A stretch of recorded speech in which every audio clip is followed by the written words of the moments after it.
I can only come to the UK safely invited, and you know.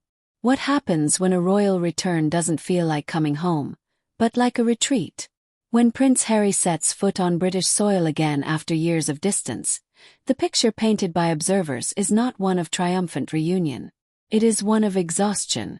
Behind closed doors, rumors that have been circulating for months are intensifying and now taking on a new urgency. Not because of a public appearance, but because of what is allegedly no longer controllable internally. At the center of the speculation is Meghan Markle, and a question that was previously considered taboo. Was the official story surrounding the pregnancies of Archie and Lilibeth complete? Observers report growing nervousness in royal circles, while media outlets and commentators are once again picking up on striking contradictions. It's not about private decisions, the general consensus goes, but about accounts, timelines, and documents that have become public and are now being re-examined. The moment that is said to have accelerated everything is described as quiet. No cameras, no statements, no staging. Instead, an inner rupture. Insiders say that Prince Harry didn't move forward, but withdrew inward, turning to the institution that alone was capable of bringing order to an allegedly escalating narrative. Not out of defiance, but out of being overwhelmed. Not out of anger, but out of the feeling that silence no longer offered protection. For, according to those close to him, silence had transformed from a strategy into a burden. A burden that grew heavier the more details emerged from outside his control. There is talk of legal risks, of jurisdictional disputes, of a truth that could no longer be contained by headlines. In this atmosphere, a confession is said to have been made. Not publicly, not documented, but with far-reaching consequences. It is emphasized that this is not about moral condemnation. Surrogacy, medical assistance, private family divorces. None of these would be scandalous in themselves. The conflict, as portrayed, arises only where public narratives, official procedures, and legal requirements diverge, where stories must be consistent to endure, and where every deviation raises new questions. In the days following their return, reports of frantic consultations abound. Lawyers scrutinize files. Communication strategists contemplate various scenarios, while the public perceives only the silence. No denials, no clarifications, no reassuring words. A silence that doesn't soothe, but electrifies. Because the longer it lasts, the louder the speculations become. Added to this is a figure who has remained invisible until now and now appears in the narrative. DL. A name that initially means little, but increasingly gains weight. According to insiders, DL is more than a footnote, more than an anonymous participant. Her role, it is claimed, touches the core of the open questions, and with every hint, the tension grows as to what might happen if this person speaks publicly. It is precisely here that the story shifts from a private drama to an institutional risk. Because as soon as names, processes, and timelines are discussed publicly, it is no longer about sympathies. It is about verifiability, about the facts of the case, about trust in official accounts. Observers point out that institutions rarely react impulsively in such moments. They gather information, investigate, secure their positions, and prepare.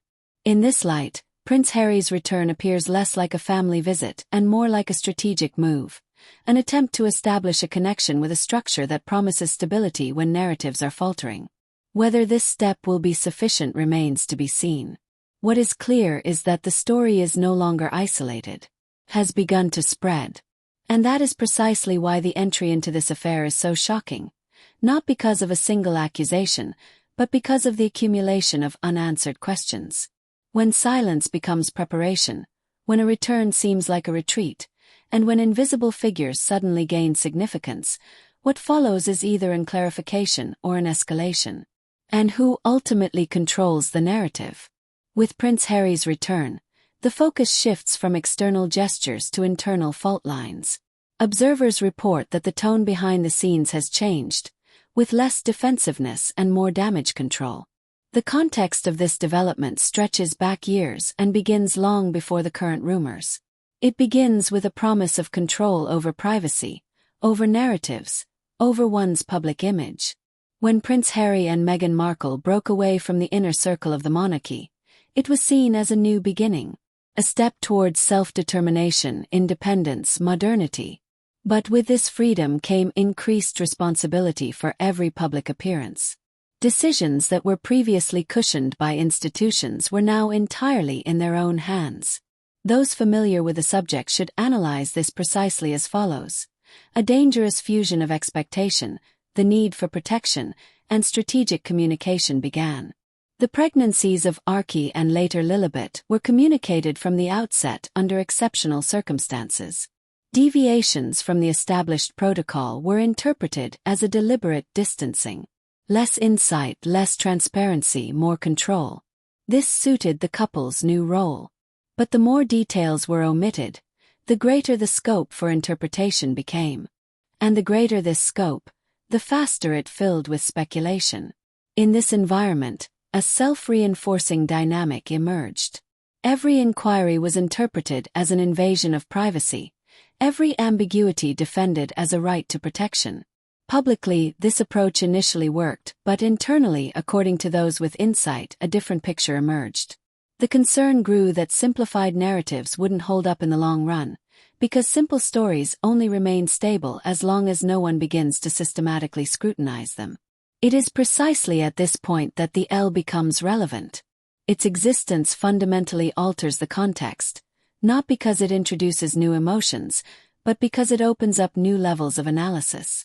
Its alleged connection to medical procedures, contracts, and timelines shifts the discussion from the question of desire to the question of documentation. At this moment, the debate about image ends and the debate about verifiability begins. For Prince Harry, this represents a turning point. Outwardly, he had long been seen as a champion of shared decision-making. But according to insiders, his stance has shifted. Not abruptly but gradually. With each new detail that emerged outside his control, the feeling grew that he was part of a story that had taken on a life of its own. A narrative that was once a protective shield now threatened to become a liability. The internal conflict stems less from the content of the accusations than from their consequences. While private decisions are negotiable, official procedures are not. As soon as names, birthplaces, and dates appear in official documents, a framework for scrutiny emerges that leaves no room for ambiguity. Within this framework, it is not the intention that counts, but conformity. Added to this is the international context. Prince Harry and Meghan Markle's lives span multiple legal systems. Any discrepancy in one account can therefore have repercussions in several countries. What is considered a private matter in one country can have formal consequences in another. This complexity significantly intensifies the pressure. Observers describe Prince Harry during this period as increasingly withdrawn. Not confrontational but contemplative. Not combative but weary. His return to Great Britain is interpreted in this light as an attempt to reduce complexity, to establish a connection with structures experienced in dealing with crises, institutions that know how to assess risks before they become public. The context of this moment is crucial. It's not a single rumor that's escalating the situation. It's the sum of unanswered questions, unclear processes, and a person claiming to possess irrefutable evidence. In this constellation, time becomes a critical factor. Every delay increases the stakes. Every silence invites interpretation. Thus, the impression grows that this is no ordinary media cycle. It's a phase of preparation for clarification or confrontation, for order or escalation. And while the public puzzles, calculations, tests, and assessments are taking place behind the scenes. Because one thing is clear, when context becomes the basis, it's no longer the loudest voice that decides, but the most robust structure. With DL's emergence, the dynamics of the entire affair fundamentally change. What previously appeared as a jumble of rumors, inconsistencies, and media repetitions now gains a new dimension. The claim of direct involvement. In the logic of a news report, this is the moment when a story tips over. Not because it's proven, but because it seems to be becoming verifiable. According to sources close to DL, she remained silent for years. Not out of a lack of interest in publicity, but out of obligation to adhere to formal agreements. Strict confidentiality clauses, it is said, prevented any form of visibility. This silence is now being interpreted as a key factor. It explains why a figure who allegedly played a crucial role did not exist until now, and it explains why her sudden appearance is perceived as a threat. DL's alleged role goes beyond a purely supportive function. In the accounts currently circulating, she is portrayed as the linchpin, as someone who knows the processes, has experienced timelines, and claims to have seen documents that were previously unpublished. This is precisely where a new level of escalation arises, because while statements are negotiable, documents are considered hard currency. The time frame is particularly explosive. The investigation begins in 2018, a period in which decisions were allegedly made under the strictest confidentiality. The reference to specialized medical facilities, intermediaries, and shielded processes reinforces the impression of a system designed for invisibility. To outsiders, this may sound normal. For institutions, however, invisibility is only stable if it is completely controlled. According to sources close to DL, this very control later became fragile. Promises that were allegedly made were not kept. Agreements, in their view, were unilaterally terminated. This account creates a motif that explains frequent turning points in comparable cases. The feeling of having been erased, not only from the public eye, but from one's own history. In the public perception, this brings a new question to the forefront. Why now? The answer, as an observer, lies less in a sudden decision than in a chain reaction. With each media re-evaluation of old events, the pressure increases on those who have remained silent until now. When others begin to point out gaps, silence becomes a position, and this position is vulnerable. For Prince Harry, the situation is exacerbated by his close personal ties. While Meghan Markle continues to be perceived as the central figure in the public narrative, the focus is increasingly shifting to him, not as the initiator, but as a co-perpetrator. The reports paint a picture of a man caught between loyalty and responsibility, between the desire to protect and the realization that protection through silence is not limitless. The allegedly existing documents play a key role in this scenario. There is talk of agreements, payment structures, and medical records. Whether these exist and to what extent remains unclear. But the mere possibility of their publication alters the risk assessment, because as soon as documents are announced, the burden of proof shifts in the public perception, away from the question of whether something sounds plausible, towards what can be proven. Simultaneously, institutional tensions are rising, because any story that links individual decisions with formal processes generates systemic consequences.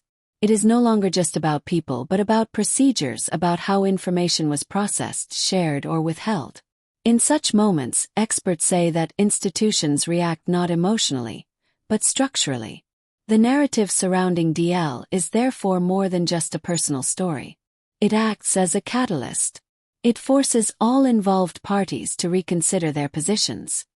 For the public, it's a new piece of the puzzle. For those affected, an incalculable factor. And for observers, a signal that the period of uncertainty may be coming to an end. Nothing is decided yet. Much is still assertion. But the structure of this story follows a familiar logic. Invisibility, then naming, then scrutiny. What began as a private arrangement is now open to potential public clarification. The question is no longer whether it will be discussed, but when and under what conditions. With the growing attention on DL, the events surrounding Arca's birth are once again in focus. It's not individual details, but a sequence of decisions that, in retrospect, seem striking.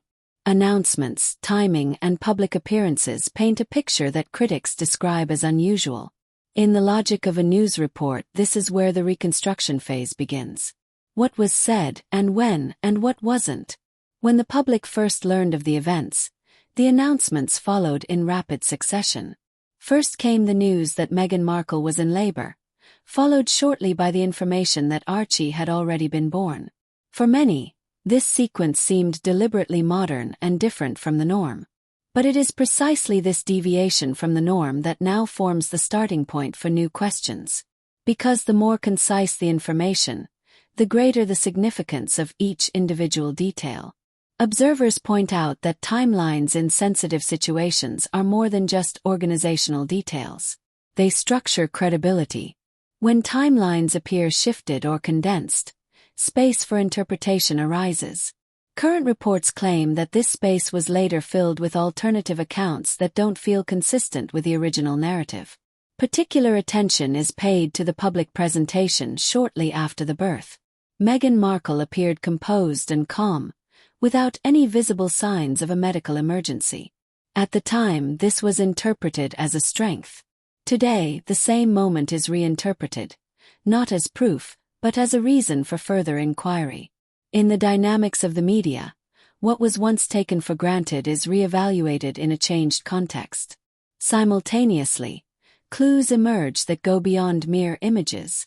The issue revolves around documents, forms, and formal procedures. Reports indicate discrepancies exist in entries, adjustments, and subsequent changes. While such processes might be explainable individually, collectively they create a pattern that attracts attention, as administrative processes are considered the backbone of official narratives. The question of traceability is particularly sensitive. In systems that rely on tradition and order, clear procedures are crucial. Any deviation demands explanation. Without this explanation, uncertainty arises. It is precisely this uncertainty that is currently fueling the debate, not because evidence exists, but because processes no longer appear unambiguous. At the center of it all is once again DL. Her alleged statements regarding the chronology cast the known events in a different light. If her account is accurate, she would explain why certain decisions were made, why information was delayed, compressed, or altered. Whether this version holds water remains to be seen. However, it offers an alternative logic that is increasingly being taken up in public discourse. This further complicates the situation for Prince Harry, as the debate shifts from the question of why to the question of how. The focus is no longer on motivation, but rather on the process and procedures, which can now be examined. This shift is crucial. It marks the transition from opinion formation to verification. Lilibet, too, is being re-examined in this context. Less public, less visible, but no less relevant. The parallels and differences between the two cases are analyzed. Similarities reinforce the impression of a system. Differences raise new questions. In both cases, the following applies. The less information is available, the greater the impact of each assertion. Media analysts emphasize that such phases rarely end abruptly. They intensify. Old recordings are re-examined. Previous statements reread. Marginal notes gain significance. What once seemed secondary suddenly becomes central. This is precisely the dynamic we are currently observing. Thus, a supposedly closed story becomes an open scrutiny. Not through official accusations, but through the logic of public attention. Every new piece of information, every hint, fits into an ever-growing mosaic. Whether this mosaic will ultimately produce a clear picture is uncertain. The only certainty is that the phase of pure presentation is over. Now the phase of reconstruction begins. With the reconstruction of events, the focus shifts definitively to paperwork, procedures, and legal consequences. What began as a personal story is now viewed as a formal matter. At this stage, the emotional impact is no longer the deciding factor, but rather the reliability of the documents. This is precisely where the affair unfolds its greatest explosive potential.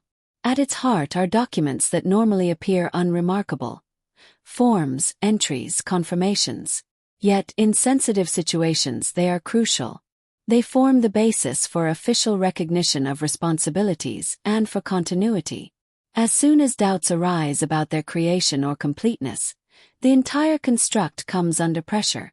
Observers emphasize that this is not about assigning blame, but about the consistency between accounts and the facts.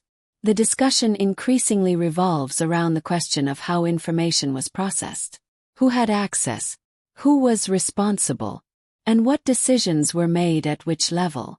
In such processes, gaps are problematic, not because they necessarily indicate misconduct, but because they open up room for interpretation. This room for interpretation is currently being exploited intensively. The international context is particularly delicate.